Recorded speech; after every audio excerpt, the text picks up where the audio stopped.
Bonjour et bienvenue à l'émission Chrétien comme Christ. Nous avons aujourd'hui sur le plateau Nathanaël Bonjour. et Christine. Bonjour. Et moi-même, et nous sommes heureux de vous recevoir.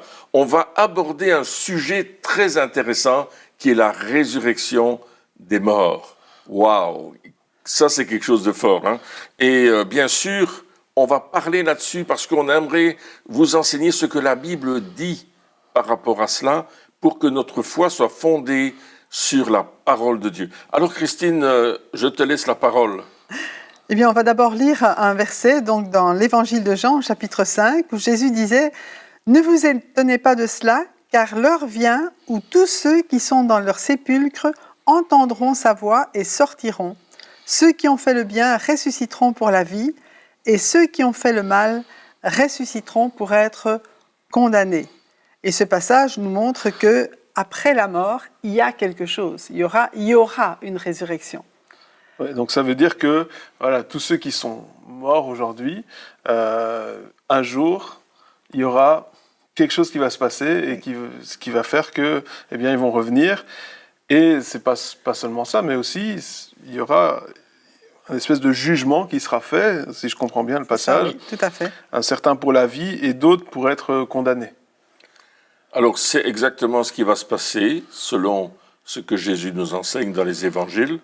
Mais je voudrais qu'on aborde un concept par rapport à notre vie à nous, qui est une vie finie. On commence un jour, on termine à une date. Hein, on naît, on meurt, on peut dire la date entre les deux. Mais après cela, il y a quelque chose qui continue, et la Bible appelle ça l'éternité. Parce que Dieu est un Dieu éternel. Et souvent on dit, tiens, il est parti dans l'éternité, quand quelqu'un est décédé. Donc, qu'est-ce que ça veut dire? De quoi est-ce qu'on parle, Christine? Effectivement, on parle d'un concept difficile à comprendre pour nous, quoique en mathématiques, il y a ce qu'on appelle l'infini, hein, l'infini qui n'a pas de commencement, qui n'a pas de fin. Et l'éternité, c'est un peu l'infini du temps. Et notre Dieu, comme tu le disais, est un Dieu éternel. On peut lire par exemple dans le psaume 90, verset 2, « Avant que les montagnes soient nées, avant que tu aies créé la terre et le monde, d'éternité en éternité, tu es Dieu. » C'est vraiment montrer que Dieu, il n'a pas eu de commencement et il n'aura pas de fin. Et la vie éternelle, c'est un peu nous faire entrer dans cette éternité de Dieu. Oui, c'est ça. Donc c'est vrai que pour nous, hein, ce concept d'éternité, c'est un peu compliqué parce qu'on on vit dans le temps. On vit dans le temps. On vit dans le temps, on voit les choses commencer et les choses finir. Et donc forcément, c'est pas vraiment évident de concevoir ça. Et on peut se dire, mais alors moi la réflexion, je me dis quand j'entends ça, c'est Dieu, il est éternel, donc il n'a pas de commencement et pas de fin. Mais nous, on a un commencement. On n'aura pas de fin, c'est vrai, mais on est semi-éternel, alors on est quoi? Mais on n'aura pas de fin. Si, un jour, on va mourir, mais notre il y a corps, quelque chose, notre corps va mourir, mais il y a quelque chose qui continue. Parce que l'Éternel, Dieu, il dira à Moïse qu'il s'appelle celui qui suit, qui est. Il est toujours au présent, il est toujours maintenant. Il n'est pas hier, il n'est pas demain, il est maintenant. Et c'est ce qu'il dit dans Exode chapitre 3, il dit, Moïse dit à Dieu, « J'irai donc trouver les Israélites et je leur dirai, le Dieu de vos ancêtres m'envoie vers vous. Mais s'ils me demandent quel est son nom, que leur répondrai-je » Dieu dit à Moïse, « Je suis celui qui suis. » Et il ajouta, « Voici ce que tu diras aux Israélites, je suis, m'a envoyé vers vous. » C'est un texte vraiment intéressant de voir que Dieu s'appelle je suis. Oui, parce que finalement, nous, lorsqu'on parle au présent, c'est un peu une erreur, dans le sens où le présent, le temps que je dise quelque chose, Il est déjà passé. Il est passé. Donc, quelque part, on est en train d'être, mais on n'est pas au présent. Hein. Donc, la langue française, forcément, fait cette erreur, oui, de parler à l'instant. Et là, ce texte, il veut dire que Dieu, il est en dehors du temps. Le seul moyen de pouvoir parler au présent, au vrai présent, on va dire ça comme ça, c'est compliqué à expliquer, mais c'est que Dieu soit en dehors du temps et ne soit pas affecté par le temps, justement. En fait, le temps a commencé avec la création. Il y eut un soir, il y eut un matin, ce fut le premier jour. Avant cela, mais, bon, il n'y avait que l'éternité. Et quand il n'y aura plus de temps, parce que la Bible dit aussi à un certain moment, il n'y aura plus de temps, on voit dans Apocalypse chapitre 10, versets 5 et 6, on voit « Et l'ange que je voyais debout sur la mer et sur la terre leva sa main droite vers le ciel et jura par celui qui vit au siècle des siècles, qui créa le ciel et les cieux qui s'y trouvent, et la terre et ceux qui s'y trouvent. » Donc il jura qu'il n'y aurait plus de temps. Et le mot, c'est le chronos.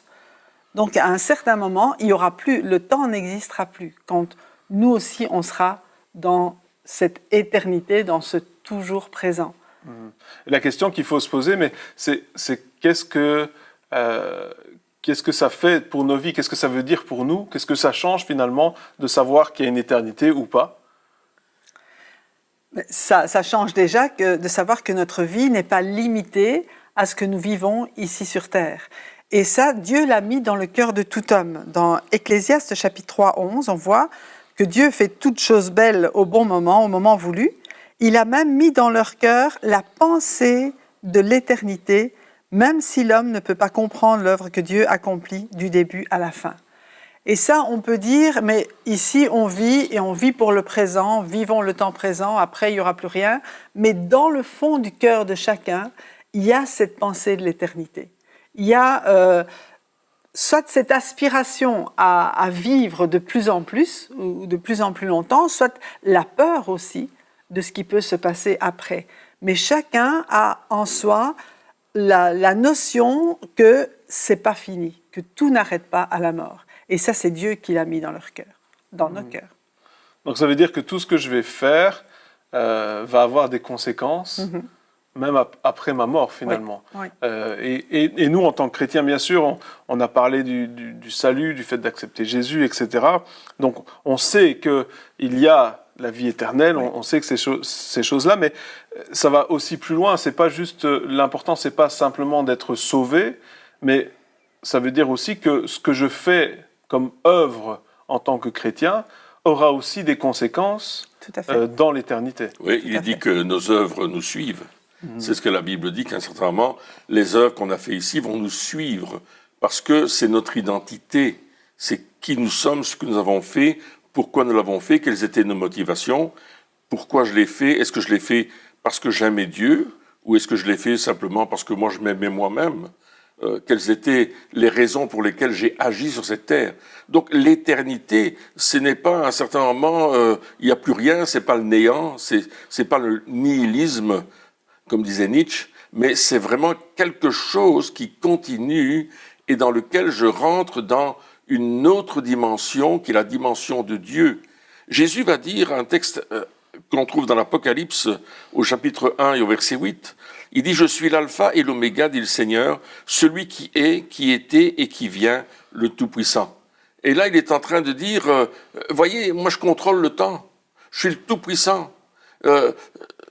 Dieu n'a pas de commencement, n'a pas de fin, et pourtant il nous dit « Je suis l'alpha et l'oméga », il dit je suis la parole de Dieu faite chair », parce que l'alpha et l'oméga, c'est vraiment ce concept de la création, ce concept de l'amour de Dieu.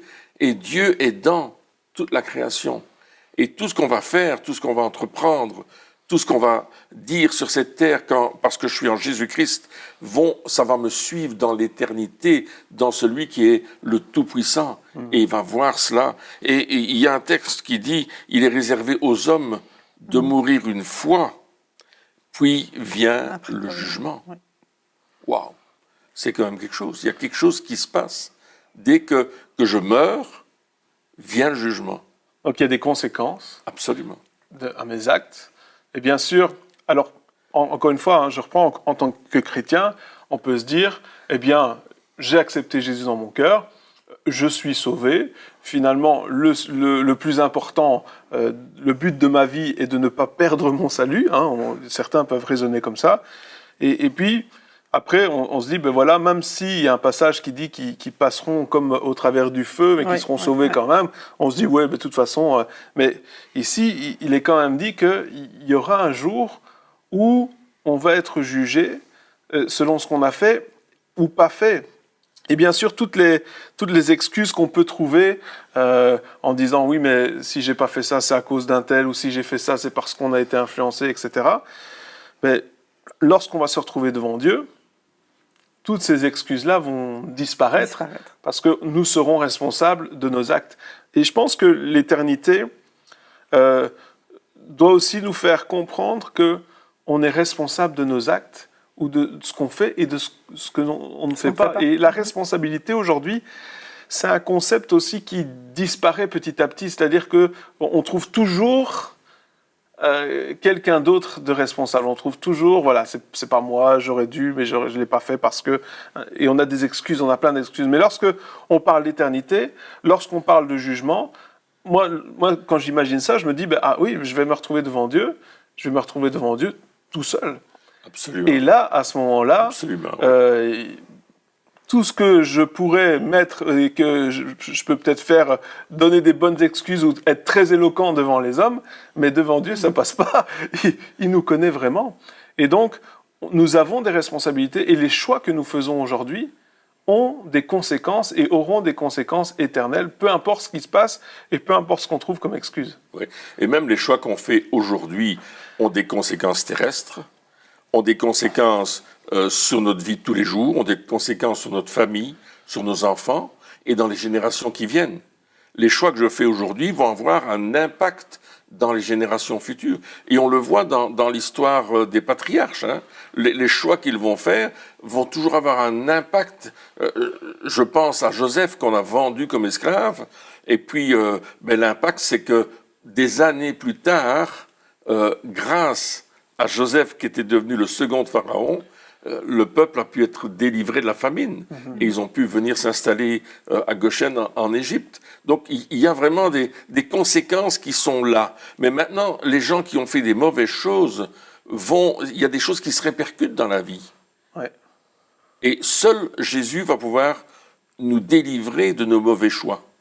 Seul Jésus va pouvoir transformer notre manière de vivre, de penser et d'agir. Parce que lorsqu'on agit selon la parole de Dieu, lorsqu'on agit selon le conseil de Dieu, nos vies changent, nos vies sont transformées. Et là, la Bible dit clairement, et Jésus le dit, on devient une nouvelle créature.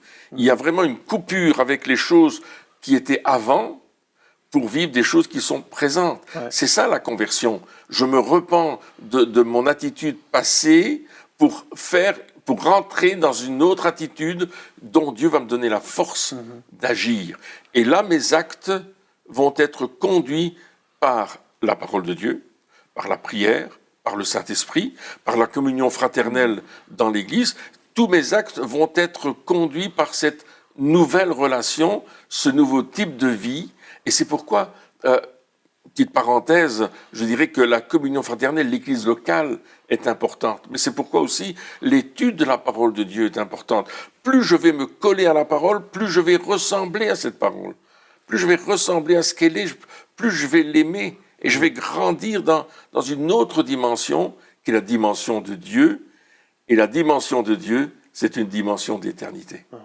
Oui, comprendre cette réalité justement d'éternité me responsabilise, hein, ça veut dire que voilà. Et puis, lorsqu'on veut être un chrétien comme Christ, qui est quand même le but, on se dit à un certain moment, mais les actes, mes choix aussi, n'ont pas seulement donc cette conséquence terrestre, comme on l'a dit, mais aussi une conséquence éternelle.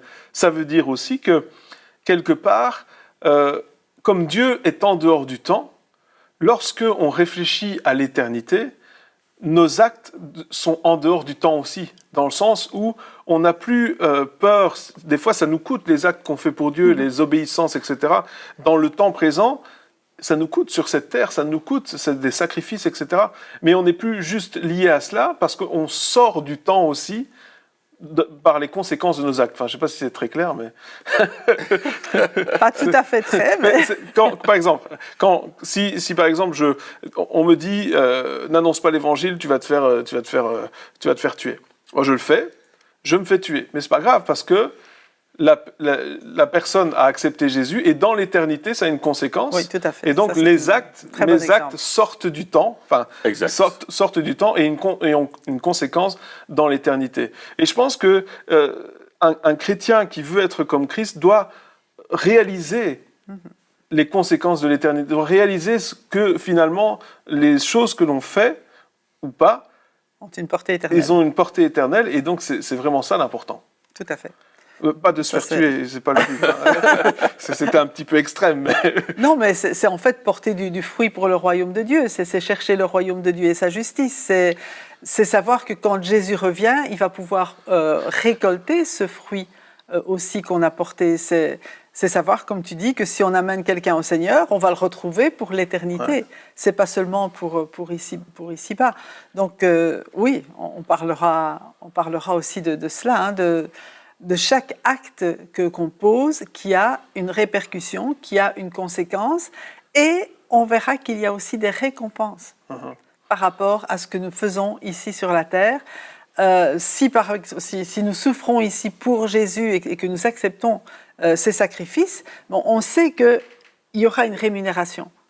Peut-être pas spécialement sur la terre, parce que ça peut effectivement se terminer par la mort physique, mais il y aura une rémunération qui sera éternelle. Mais ça, on aura l'occasion d'en parler un peu plus loin. Oui, parce que justement, lorsqu'on obéit à Dieu, des fois, notre réputation en souffre. Enfin, je veux dire, et si on est bloqué dans le temps ici présent, on se dit, finalement, est-ce que ça vaut vraiment le coup de perdre toutes ces choses-là? Parce que qu'est-ce que ça va changer? Et des fois aussi, ce que l'on fait, nos actes d'obéissance, on ne voit pas nous-mêmes les répercussions qu'ils ont. C'est-à-dire qu'on a obéi à Dieu, mais on ne voit aucun changement, on a l'impression qu'il n'y a pas de fruit, qu'il n'y a pas d'impact, alors que peut-être des années après, eh bien, il y aura un impact, et donc, voilà, c'est juste qu'on sort... Que nous ne le verrons pas sur et la nous terre. ne le verrons peut-être même pas, mais on le verra dans l'éternité. On le verra dans l'éternité, c'est clair. Et c'est l'apôtre Pierre qui est arrêté parce qu'il a guéri un boiteux de naissance, hein, qui est trouvé à la porte appelée la Belle du temple de Jérusalem, et il est arrêté, et ils sont jugés pour cela.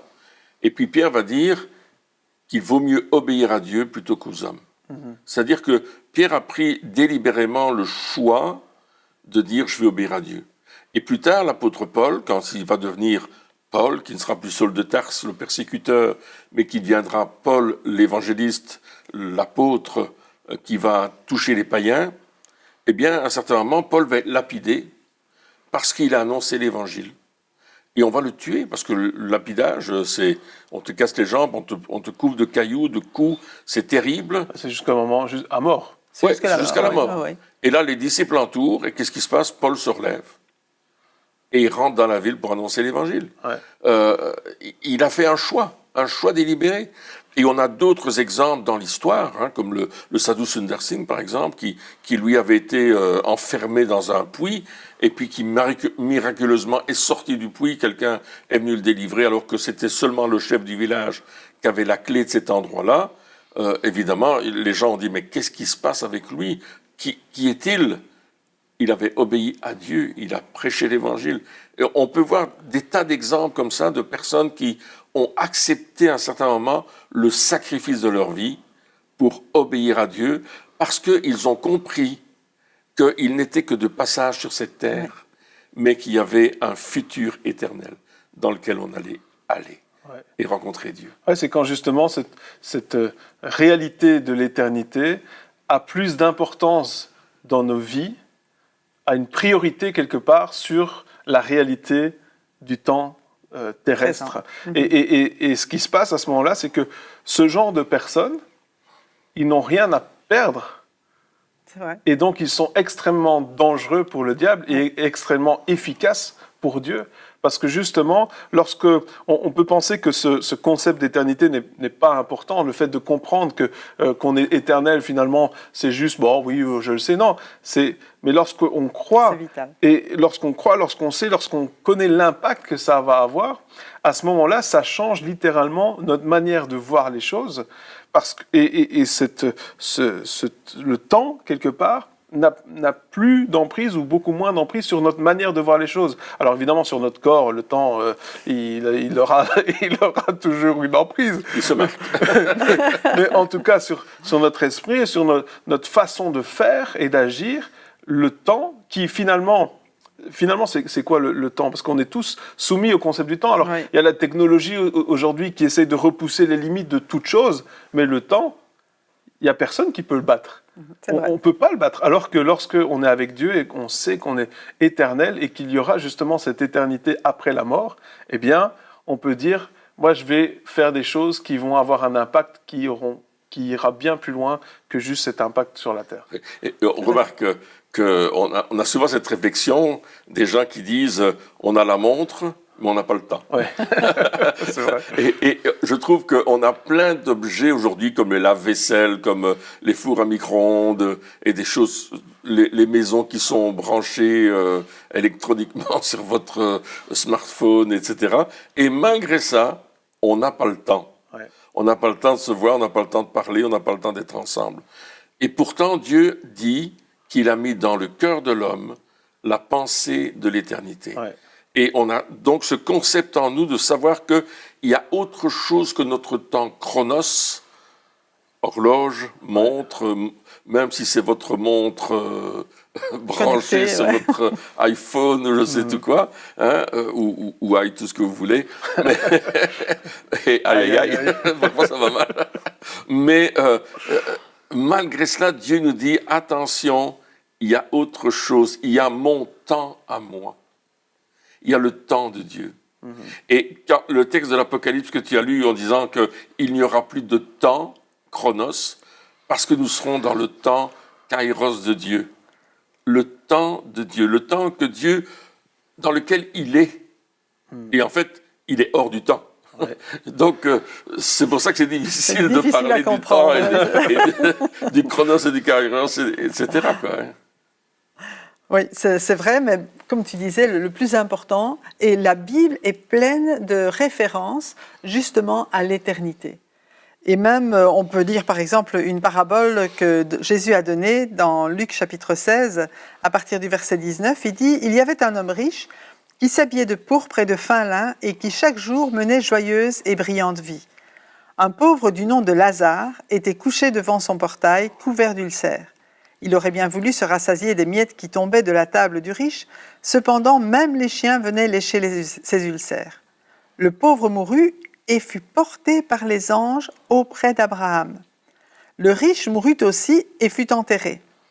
Dans le séjour des morts, en proie à une grande souffrance, il leva les yeux et vit de loin Abraham avec Lazare à ses côtés. Il s'écria « Père Abraham, aie pitié de moi et envoie Lazare pour qu'il trempe le bout de son doigt dans l'eau afin de me rafraîchir la langue, car je souffre cruellement dans cette flamme. » Abraham répondit « Mon enfant, souviens-toi que tu as reçu tes biens pendant ta vie et que Lazare a connu les maux pendant la sienne. Maintenant, il est consolé ici et toi tu souffres. » Et là, c'est peut-être une parabole, mais c'est une parabole qui montre, après la mort, il y a quelque chose et il y a une rétribution pour les actes qu'on a menés. Alors bien sûr, on sait que si nous sommes chrétiens, il n'y a pas de condamnation pour ceux qui sont en Jésus-Christ, mais ça veut dire aussi, eh bien, menons une vie qui est digne du Seigneur parce qu'il y a des conséquences. Et Jésus parle de ce qui se passe après la mort. Et il en parle à de nombreuses reprises. Et toute la Bible est pleine de ce concept justement de l'éternité, pour que nous soyons conscients que nous sommes voyageurs sur cette terre. Il y a aussi énormément de passages qui disent on est voyageurs sur la terre. Et la foi, c'est justement de voir aussi que notre vie ne se limite pas justement à ce que nous vivons ici-bas, mais que nous préparons notre éternité. Oui, et ce qu'on peut voir aussi, c'est que le temps de l'individu s'arrête sur la terre au moment où il meurt. Et puis on peut voir qu'il n'est pas question de se réincarner. Oui. Il y a un concept aujourd'hui qui dit que, un concept oriental qui dit que les gens vont se réincarner, revivre une vie, etc. Mais là, on voit pas du tout cette réincarnation avec ce mauvais riche. Il est quelque part dans un endroit particulier et il est loin de Dieu, séparé de Dieu, parce qu'il n'a pas vécu avec Dieu sur la terre. Il est allé là où il voulait aller, il a choisi sur la terre ce qu'il allait faire dans l'éternité. Tandis que le pauvre Lazare, lui, qui aimait Dieu, qui était aimé de Dieu aussi, Je pense que tous les deux étaient aimés de Dieu, mais tous les deux n'avaient pas compris que Dieu les aimait. Et Lazare, lui, l'avait compris, et il avait été transporté par les anges dans la présence de Dieu. Le sein d'Abraham représente la présence de Dieu, l'amour éternel de Dieu qui est là. Et on voit qu'il y a vraiment quelque chose de très difficile entre cet homme-là qui est dans le tourment, qui semble avoir soif, qui semble être déshydraté dans un moment difficile. Ça nous montre ce qu'est l'enfer. Et ça nous montre avec le Lazare que là, c'est la présence de Dieu et il se repose. Ouais. Ouais. Tandis que l'autre, Il est tourmenté. il essaie de trouver une solution. Et puis on voit aussi que bon, Lazare, hein, dans ce cas-ci, mais il a souffert sur la terre. Oui. Et des fois, on essaye de dire, un chrétien ne devrait jamais souffrir, ne devrait pas avoir de souffrance, d'épreuves, de problèmes. Et si c'est le cas, alors c'est que forcément, il doit être en dehors de la volonté de Dieu. Ça veut dire qu'il est dans le péché, ça veut dire, etc. Moi, je me souviens que j'ai fait des études en Oklahoma et pendant que j'étais là, il y a eu des tornades, hein, c'est le pays des tornades, et il y avait une famille qui était là, qui a perdu sa maison pendant cette tornade. Elle s'est envolée. Elle s'est complètement détruite. Hein. Tout ce qui restait, c'est la cheminée qui était en briques. Mais, on a été les aider, etc., pour leur souvenir, tout ça. Mais je me souviens que certaines personnes disaient oui, mais s'ils ont eu ça, c'est un jugement de Dieu sur leur vie, il y a sûrement quelque chose qui est caché, et ce genre de choses. Des fois, il y a des concepts qui sont totalement faux, hein, parce que la Bible, elle dit, le soleil brille sur la tête des justes comme des injustes, et donc, il arrive des malheurs, il y a des souffrances, il y a des choses, qu'on soit chrétien ou non chrétien, et des fois, on en a parlé, lorsque justement on parle de Dieu, on est encore plus persécuté, on souffre encore plus, mais ce qu'il faut savoir, c'est que c'est seulement momentané. C'est-à-dire que c'est vrai que on aimerait, et puis on voit que l'idéal, ce serait d'avoir plein de belles choses et de jamais souffrir, etc. Mais finalement, si on a cette vision de l'éternité, on se rendra compte que ces choses-là ne sont que passagères et qu'elles ne nous empêchent pas de faire la volonté de Dieu, elle ne nous empêche pas de vivre comme Dieu veut que nous vivions, tandis que si on s'arrête juste dans le temps, on se dit « Ah, mais je souffre, c'est pas normal, il faut absolument que j'arrête de souffrir ». Alors, je dis pas que il faut accepter toujours la souffrance, c'est pas ça que je suis en train de dire, il faut un équilibre aussi, mais savoir que, eh bien, il arrive que nous passions par des moments de souffrance, et finalement, ils ne sont que passagers. Parce que ici, le pauvre qui était plein d'ulcères, finalement, eh bien, il a passé l'éternité dans le sein d'Abraham. Et du coup, l'éternité par rapport à une vie, il n'y a pas de comparaison. La vie, c'est rien du tout. Ouais. Hein, la vie, c'est une vapeur. Oui, c'est ça. David disait que finalement, c'est rien. C'est juste un passage. Mais si je me souviens bien, tes amis ils étaient responsables des jeunes. De la jeunesse, il y avait la caisse de la jeunesse qui était là aussi pour partir en voyage quelque part. Ça, je me souviens pas, mais... Oui, tu avais raconté ça à l'époque. Oui. Je me souviens pas de tout, mais voilà. En tout cas, tout ça pour dire que on doit avoir ce concept de l'éternité et accepter que on n'est que de passage sur cette terre.